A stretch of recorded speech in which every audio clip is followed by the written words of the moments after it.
As they're coming down, let me just say how beautiful it is when you can't fit the choir in the choir loft.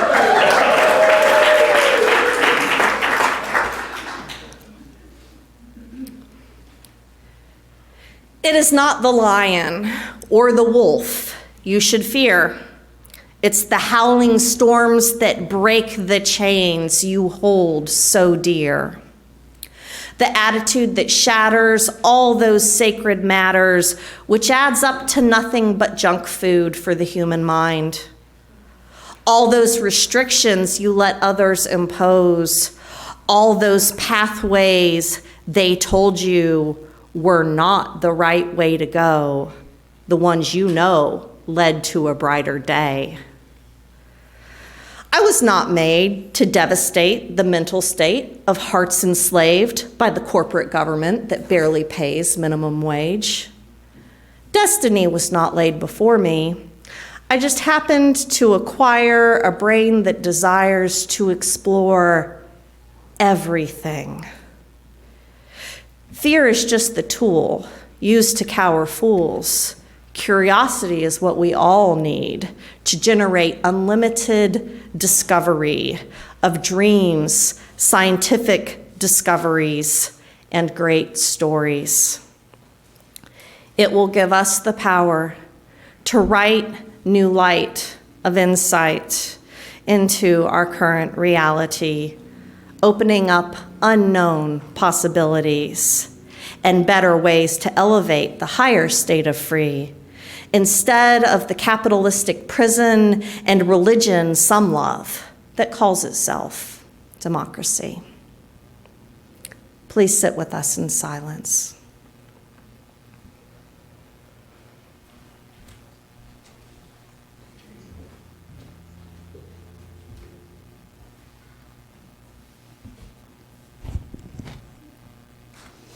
Good morning. I'm Wanda, and I'm your service leader this morning, and I send a heartfelt warmth for your being here. I thank you for your company, but I especially look forward to your smiles as we go through this service this morning. In the Unitarian Universalist diversity, we named 6 sources to offer us wisdom, inspiration, questions, and touchstones on our free and responsible search for our truth and meaning. Today we explore, as Reverend Tiffany said, the 6th source, which is humanist teachings, which counsel us to heed the guidance of reason and the results of science and warn us against the ideologies of the mind and spirit. If you're so interested in the 6 sources, they're always listed in the Unitarian Universalist magazine around the front part, so all 6 of them, you can test your knowledge of that today. In light of that, I have a poem written by Tom Pozak that I think you will find interesting and hits the nail on the head for humanism. He says, some people think it remarkably odd that you can do good, really good, without God. Some people take a particular view, that you may be Christian or Muslim or Jew, or hold, as we hold, to some holy belief, ere our sinful self rise up and bring us to grief. Some people think we are naturally bad and since born to sin, bound to be sad. They offer salvation, all cure the ills that the human condition is bound to instill. I hold the opinion, without wanting quarrels, that there seems a schism between faith and morals as to what people say versus what people do. Often, no connection, it seems, between the two. I ask, is a person who holds goodness dear not the equal of one who is good out of fear? And why so much anger? I find it quite odd against those who feel they are good without God.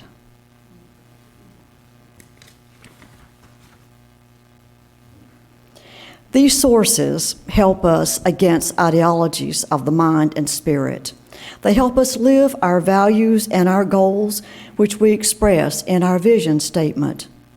Please say the words with me of our vision statement as we light our chalice. They're printed on your bulletin. We work together as a church to transform ourselves, our community, and our world by sharing love, pursuing justice, and seeking wonder. As you've probably heard little rumblings, we're in the middle of our annual pledge drive, where each year we consider our financial commitment and we make our pledge to the community here. By making this commitment, you let our church leaders know what to expect for the upcoming fiscal year. And if you've already made a pledge, you have until the end of May to pony up your money.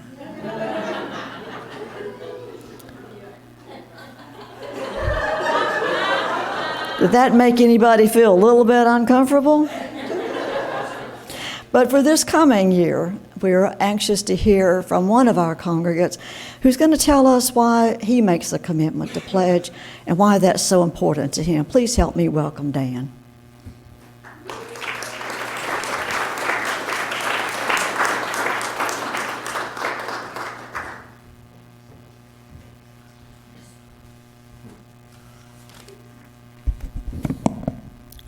Remember to move this down after I'm up here.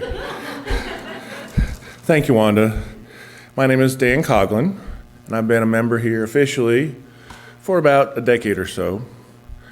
When Reverend Tiffany asked me earlier this week about speaking on this subject, I was rather surprised and really almost shocked.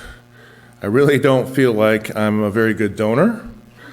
And I know for sure that I'm not a consistent donor or a pledger, consistent pledger. So please don't confuse me with some kind of model or model donor or pledger. I've never claimed to be anything like that.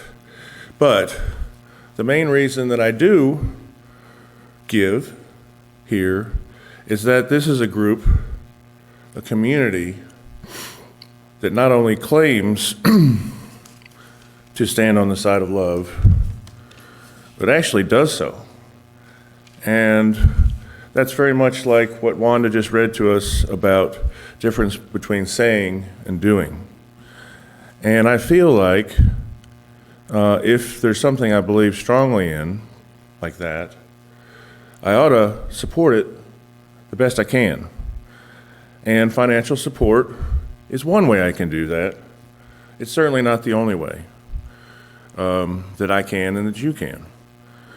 The other main way that I currently try to support our group here, our mission, is by serving on the caring team.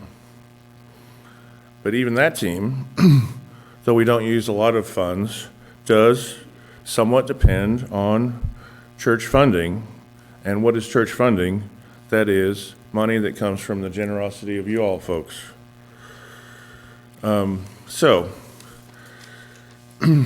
I realize that each one of you all has different financial situations. But if you can, if you're able, please do consider to give or continue to give, as probably is the case for most of you all, in order to help all of us here actually not just claim to, but stand on the side of love. With this great group here of folks, I cannot imagine that you're going to be disappointed. And if you do give, pledging your gift will make it so much easier for these folks here who basically volunteer their time anyway, to be the best stewards that they can with the limited resources that are available. So in closing, I'm going to go ahead and pledge today, and I'm confident if I can do it, you guys can do it too. Thanks, and have a great week.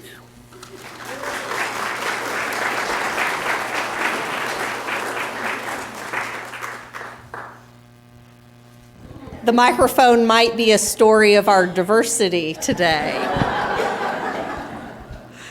Thank you, Dan. I want to let you all know that there are pledge cards back there on that back table that are completely blank that you can just fill out. You can also email stewardship@hvuuc.org, and it'll go straight to our stewardship team. If you're more an electronic person than a paperwork person, you can just send an email and say, this is how much I want to give for the fiscal year. And Dan was talking about his work on the caring team, and that is a big part of what we do here. And if you haven't been going through something, you might not ever see that work. But I want you to know that we've got a whole team of people here who are looking out for us, and that is such a beautiful thing. The way we look out for each other publicly is through our community candles time. And so every week, we have the chance to fill out these candle cards here and submit them in that box and read them.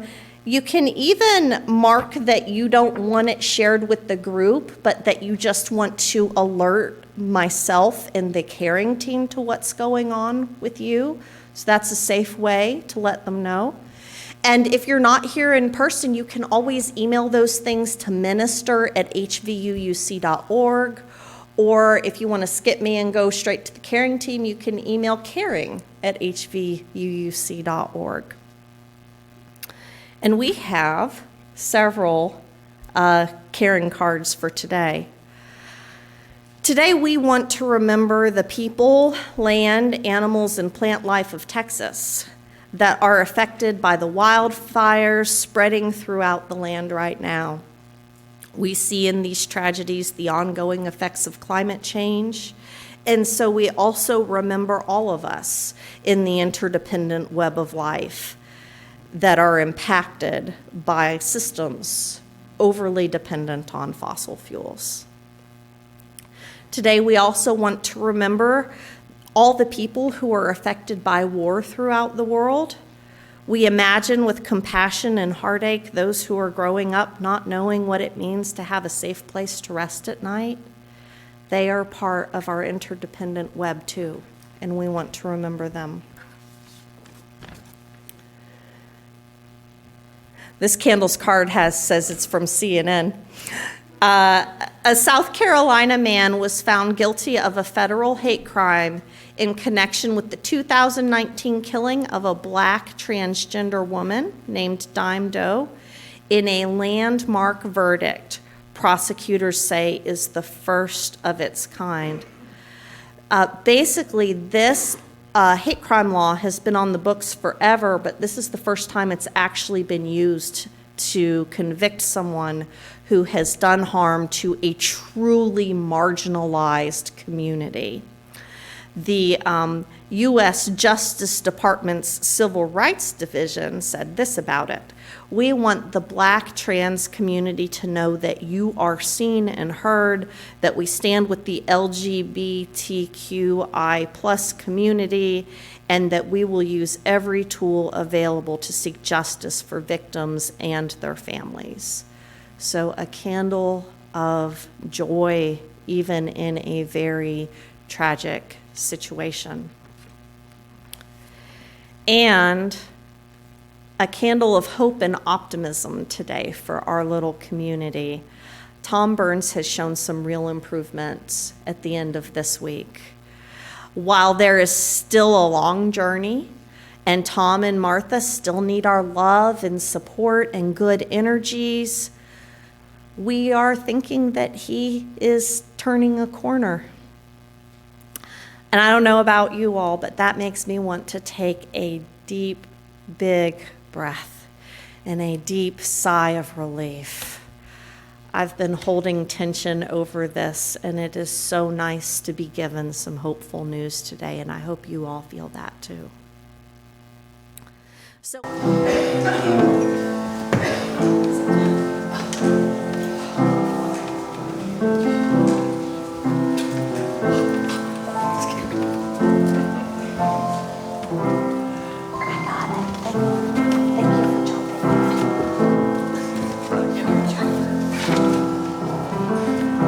we light a final candle for all that remains unspoken in our hearts and minds.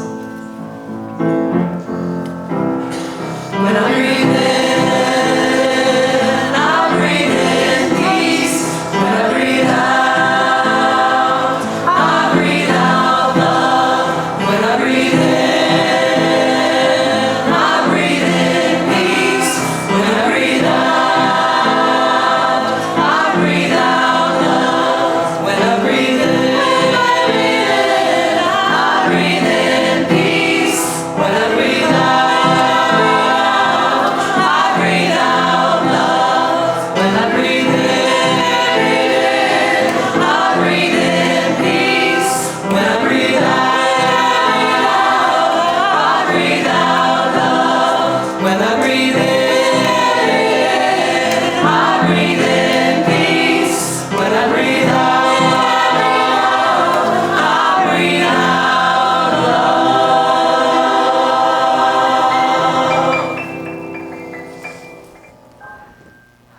Good morning. It is delightful to see so many friendly faces here today. I have been thinking about curiosity this week, and I am wondering if you all can help me. See, we here are a community full of curious people. Some people go to church to get answers, but we here come to church to ask questions, which makes us different, but in a good way. So this is part of our principles, to search for what is true.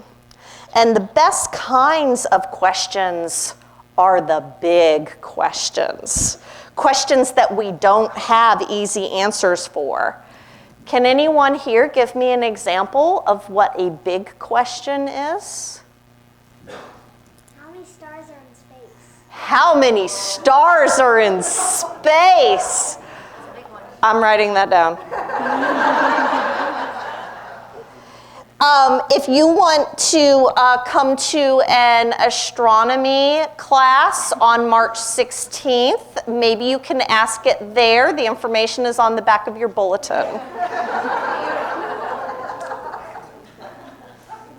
How much did they pay you to ask that question? What are some other big questions? Yes? What is the meaning of life? 42. All right. What do you got? What happens when we die? What happens when we die? We could go on and on, but it probably shows you all know what big questions are. One more. What does it look like behind arcade games? What does it look like behind arcade games? What does it look like behind my refrigerator? All right, so these are great big questions. And I am wondering how we would even try to answer some of these big questions. How would we try to answer how many stars are in space? Do you guys have thoughts about how we might try to do that, or what ideas we might come up with about that? Oh, I have an answer. Oh, hi. I don't think I've met you before. What's your name? My name is Arugula Maple Bracken. Well, we welcome everyone here, including sock puppets. So welcome, Arugula. How do you think we would answer this big question? Oh, well, the answer is 10. There stars. are 10 stars in space. Yes. You seem very confident about that answer. Yes. What do you all think? Do you all think it's 10? Yeah, do you all have thoughts? Do you have thoughts about that question? 10 million? What do you think? I think it's probably about over a gajillion. Over a gajillion. 10 quintillion. So maybe it's at least 10. Oh no, it's just 10. It's just 10. Okay. Well, so I have another big question for you all. We said part of why we're here is to search for what is true, right? Do you think Arugula's answer is true? Yes. There's always one.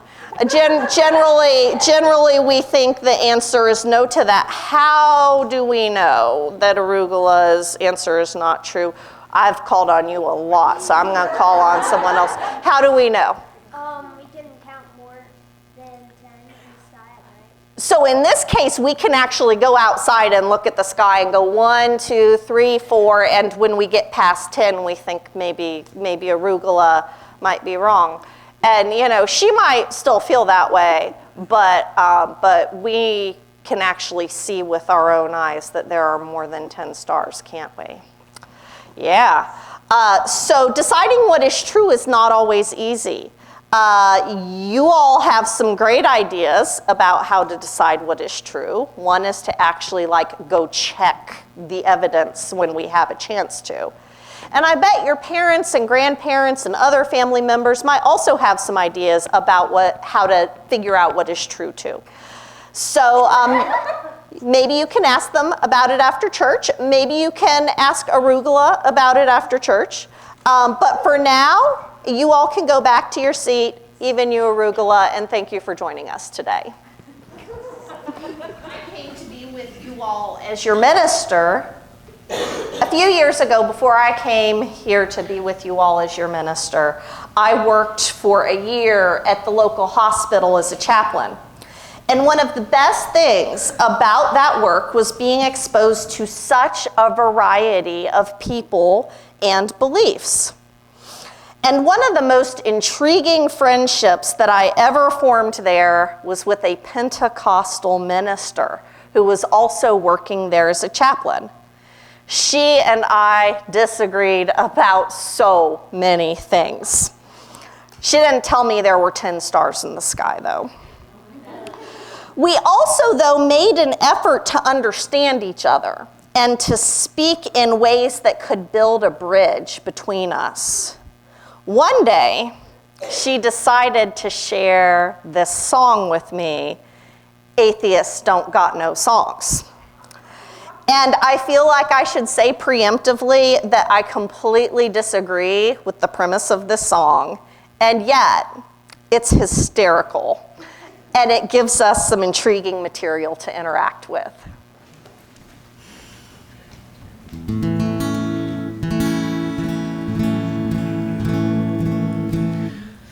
Christians have their hymns and pages, Anagilas or the Jews. Baptists have the Rock of Ages, Atheists just sing the blues. Romantics play Claire de Lune, born again, sing He is risen. But no one ever wrote a tune for godless existentialism. For atheists, there's no good news. They'll never sing a song of faith.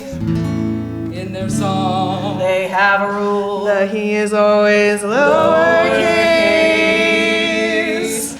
That He is always lowercase. Some folks sing a Bach cantata, and lyrics get Christmas trees. Atheist songs add up to nada, but they do have Sundays free, except you use. Pentecostals sing, they sing to heaven. Coptics have the Book of Scrolls. Numerologists can count to seven. Atheists have rock and roll. there's no good news. They'll never sing a song of faith. In their song, They have a rule. The he is always lowercase. The he is always lowercase.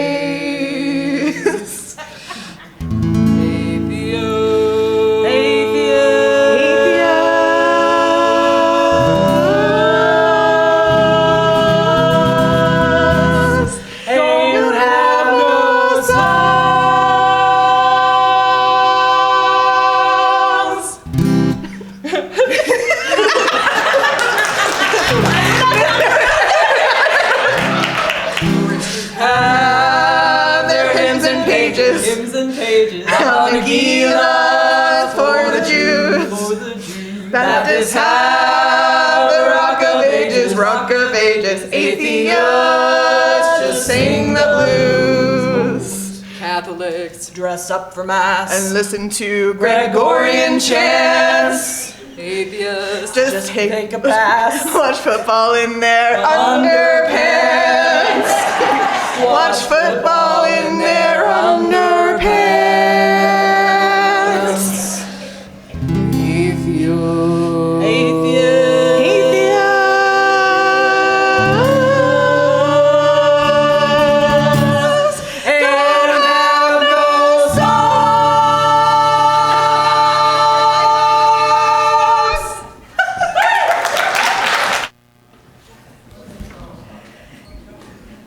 Y'all, I think it's hard to sing when you're cracking up the whole time. Huge thank you to Karis and Rachel and Lenore and Liz. That was hysterical.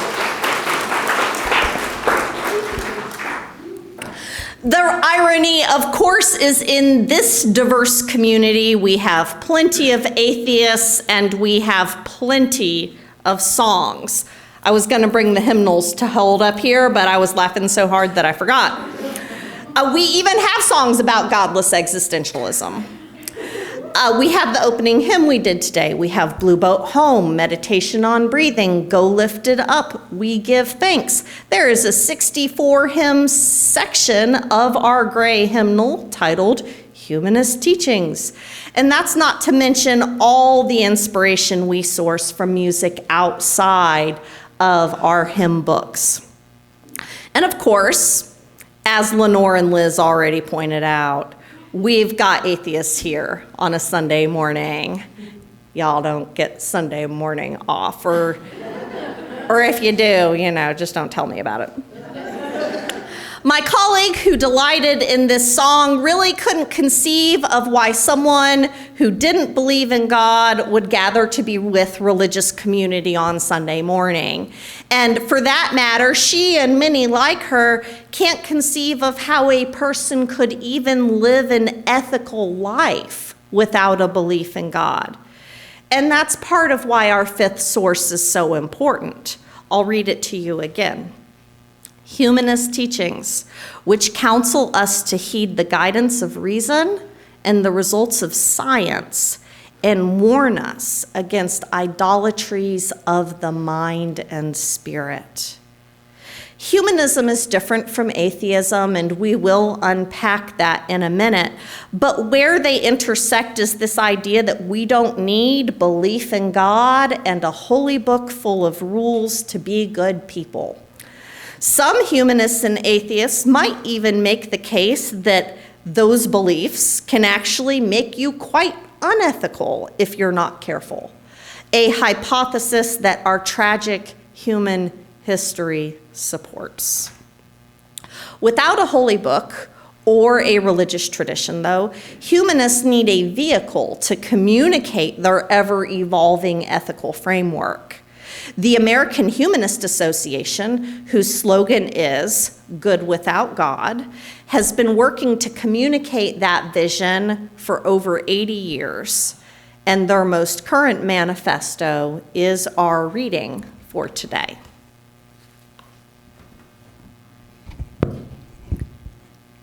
In 2003, the American Humanist Association published its third manifesto as a successor to the original one written in 1933. Our reading is an excerpt of the 2003 document, which attempts to succinctly, operative word, define humanism, its values, and its goals.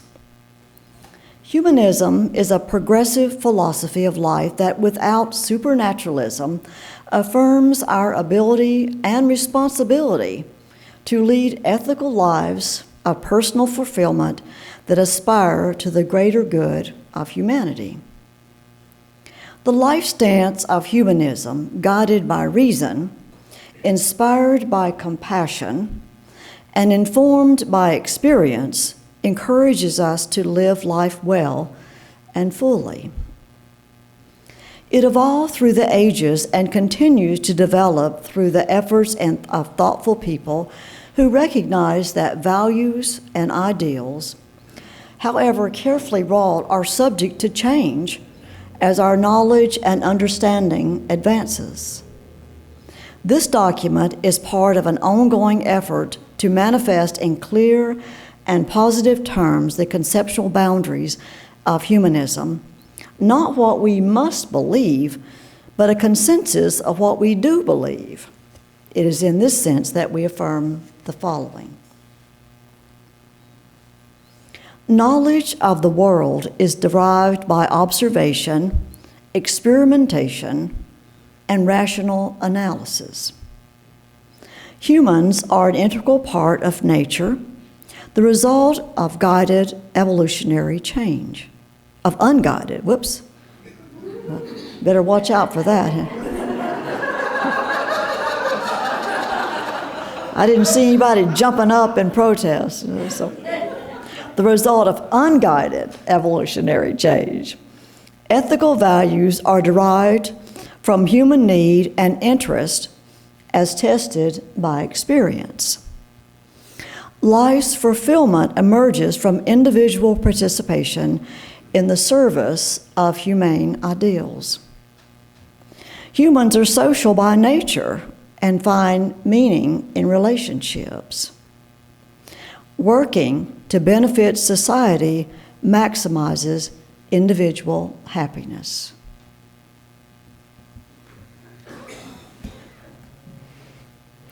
I will never forget the first interfaith program in potluck I attended in Northwest Florida decades ago as a Unitarian Universalist director of religious education.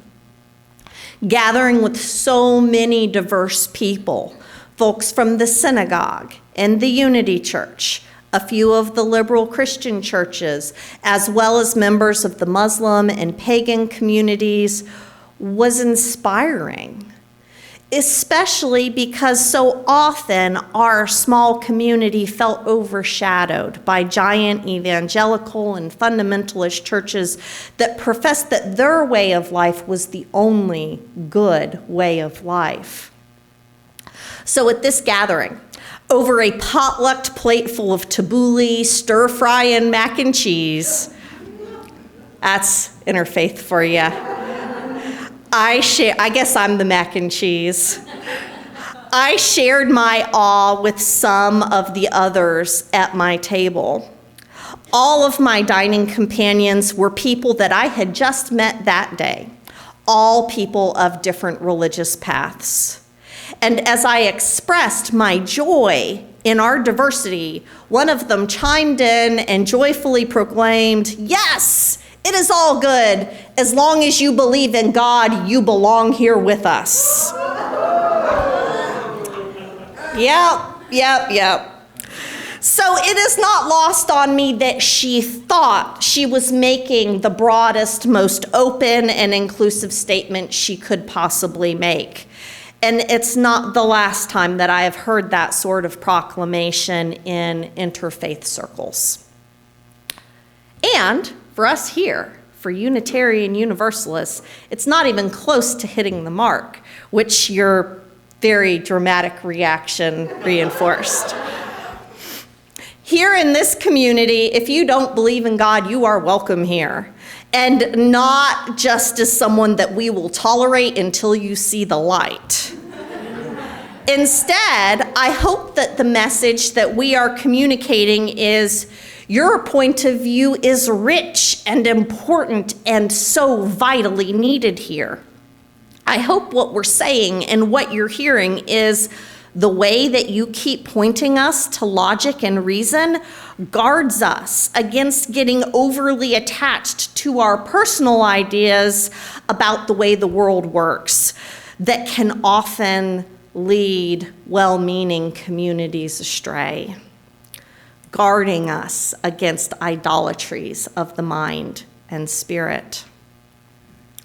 In many circles, the terms atheism and humanism are used interchangeably, and I suspect that that is at least in part because the American Humanist Association was essentially founded by a bunch of atheist Unitarians in the 1920s. It's true. In fact, if you want to learn more about this fascinating history, you can go to AmericanHumanist.org and look at the Our History section, and he describes all the amazing contributions that atheist humanists made to this. Or if you want to get really deep into it, you can go to the Humanist Special Collection at Meadville Lombard Theological School's archives, which is one of two Unitarian Universalist identity seminaries, and they've been gathering all of these documents. It's very cool. So while this place is a church where atheism is fully celebrated and embraced, today's service is about humanism, which means that I need to now define what humanism is. Atheists are those who hold no belief in a God or higher power for a variety of reasons. But a lot of those reasons are rooted in logic, the reasoning capacity of our brains, a compassionate view of what religious fanaticism is doing to our world, and the lack of evidence for anything to the contrary. Today's source is about humanism, which is a little different. And the definition of humanism is a moving target, kind of like the definition of Unitarian Universalism is a moving target. The definition has changed quite a bit since the term first appeared during the European Renaissance.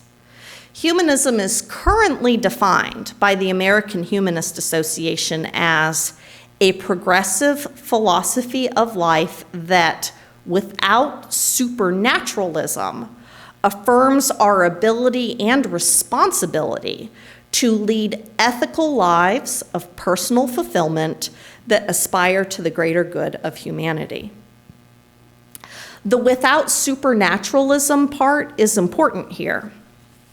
We're not living ethical lives because God or a unicorn or the flying spaghetti monster or great-grandma's ghost tells us to. We aspire to the greater good of humanity for other, better reasons. And this position is extremely important to us as a community because when anyone's ethics are dependent upon a supernatural entity telling you what's right or wrong, then unethical clergy and prophets and hucksters of all kinds can twist those mysterious, ineffable sources of truth to serve their own selfish purposes. If someone gets to speak for God to people who genuinely believe in it, then they can get away with just about anything. And throughout history, they have. Crusades, imperialism, genocide, persecution of religious minorities, ethnic cleansing, misogyny, slavery, barring access to life-saving health care, the killing of gay folks all the way up until this present day.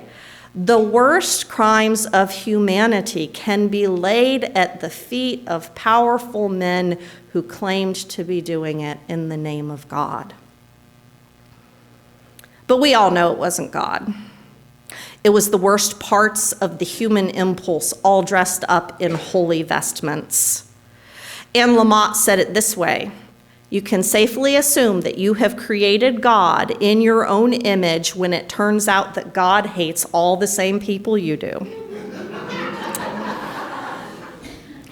Fortunately, ever since there have been people who have been using the supernatural to explain tragedy and justify cruelty, there have also been people who have categorically rejected it. Sometimes because there is no testable and verifiable evidence to believe such things. They looked in the sky and said there are more than 10 stars. And sometimes because of the hypocrisy of cruelty and control dressed up as love. Often because of both. This is the supreme irony to me. We have hyper-religious folks of all different flavors and variety running around declaring that those who don't believe in their God or follow their belief system are immoral, depraved, and bound for all sorts of evil, and yet reality seems to show quite the opposite. The humanists, then, in the Humanist Manifesto, lay the basis for a good life without a belief in the supernatural. I'm about to go through the list that you heard Wanda read at the end of today's reading, and I'm going to reflect a little bit more on each of those. The first thing they do believe, then, is knowledge of the world is derived by observation, experimentation, and rational analysis. Reliance on this kind of data gathering to substantiate truth claims is the silver bullet that slays all of the idolatries of the mind and spirit. Those false images that would enslave us to doing the bidding of untrustworthy others who pretend at piety but really seek their own power. The second thing they believe, according to the Humanist Manifesto 3, is humans are an integral part of nature, the result of unguided evolutionary change. This belief is supported by the work of Darwin and his successors. And while humans may be many things, one of the things that we are is animals. We are part of nature, not separate from it. And our fate is tied in with the fate of the rest of the natural world. So both Unitarian Universalists and Humanists believe in the interdependent web of which we are all a part. The third thing they believe is ethical values are derived from human need and interest as tested by experience. So here's where that ethical framework is built, and it requires two things of us: to prioritize human need and interest, the greater good as it were, and willingness to learn from our mistakes. That's the tested by experience part. Developing ethics in this way echoes the scientific method. We test stuff out. We change our hypothesis when evidence contradicts it. The painful and risky part of this approach is that learning from our mistakes means that we have to make mistakes, and they can sometimes be costly. But what other option do we really have? Maybe that's the appeal of the supernatural for some. We're promised that if we just follow these rules, then we won't make any mistakes and we won't ever do harm. But I know from the test of experience that unfortunately, that hasn't worked. So all we can do is the best we can and learn. Humanism teaches us that it is our ability to learn from our mistakes that makes us ethical beings. Pretending like humanity hasn't been complicit in slavery or wiping out indigenous peoples only fuels the repeats of these travesties. Tested by experience, learning from our mistakes is the only way that I see that we can live ethical lives. The next belief outlined in the Humanist Manifesto 3 is life's fulfillment emerges from individual participation in the service of humane ideals. Life's fulfillment, that is such a great phrase. It points to meaning, and we are here together on a quest for truth and meaning. I appreciate their attempt to identify where we can extract meaning from life, and that if it's not in the service of a human power, where do they? Higher power. Human power. Higher power. So where do they locate that meaning? They locate it in the service of humane ideals. I like that this is so broad, because it means I can find meaning in preaching, and you can find meaning in making music, in raising your children, in planting trees, making art, inventing a new gadget, teaching about the solar system, visiting a friend in the hospital, planting flowers, protesting an injustice. And it's all the building blocks of meaning, as long as it's in service to these humane ideals. And when I look at my personal life, when I see when and where and how I have felt the happiest and most fulfilled, it was when I saw that my contributions to my surroundings were making a positive difference for the people that I share this world with. And that ties in nicely with the next idea. Humans are social by nature and find meaning in relationships. I think this idea ties in nicely with the idea that we're basically just primates that have developed supremely complicated tools and vocalizations. Primates, too, are social by nature. And we have evolved to depend on community and find meaning in those relationships. In the early 1900s, most orphaned human infants were raised in an institution with very little human contact, and as a result, many of them would often just mysteriously pass away. This problem completely went away once people noticed the pattern and started experimenting with having people just come in to hold the babies. To say that we are social by nature is an understatement. It's probably why many of us are here, seeking that social connection. The pandemic taught us some hard lessons about how isolation can really mess with the human psyche. Some of us are still recovering from being cut off from the opportunity to build meaningful relationships during that time. Our experiences teach us the truth of this belief that we need each other. And the last stated belief of the American Humanist Association is working to benefit society maximizes individual happiness. This is different from the point made earlier, even if it sounds similar. What they said earlier is that you can personally find more happiness and meaning in your life by working for the greater good. This point is the inverse, saying that when we create a better world, create the greater good, that then more individuals can be happier as a result of living in this better world. It makes sense to me that happiness is only possible after people have enough to eat, a safe place to sleep, access to health care and education, and freedom from oppression, freedom to be their true, whole, authentic selves. Restorative justice, then, is the key to collective happiness, at least according to the humanists. Going through this list has helped me really see how intertwined humanist ethics and the Unitarian Universalist perspective on life are. And since there's been a constant cross-pollination between these two movements, it doesn't surprise me. For me personally, I cannot claim to be an atheist, but I can say without a doubt that when it comes to ethical decision-making, these are the principles that are guiding me.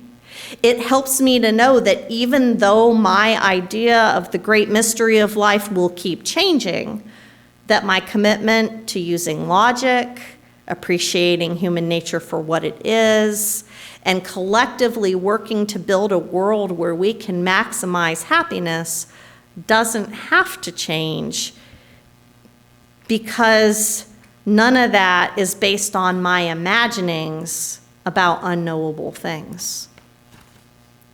If I ever get too attached to my own ideas, the community I experience with you all who use logic and reason will remind me not to idolize my imaginings and to base the good life I want for all of us on that logic, reason, and compassion instead. And we're going to let the last words of the Humanist Manifesto have the last word for our chalice extinguishing. I'm dropping back a few minutes here to extinguish our chalice. Thus engaged in the flow of life, we aspire to this vision with the informed conviction that humanity has the ability to progress toward its highest ideals. The responsibility for our lives and the kind of world in which we live is ours and ours alone.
Generosity this week and every week, receive this benediction.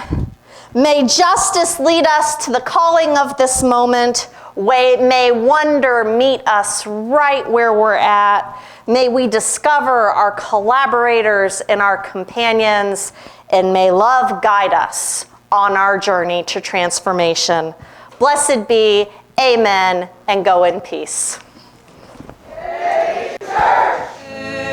Get Christmas trees, atheist songs, add up to nada, but they do have Sundays free, except you use.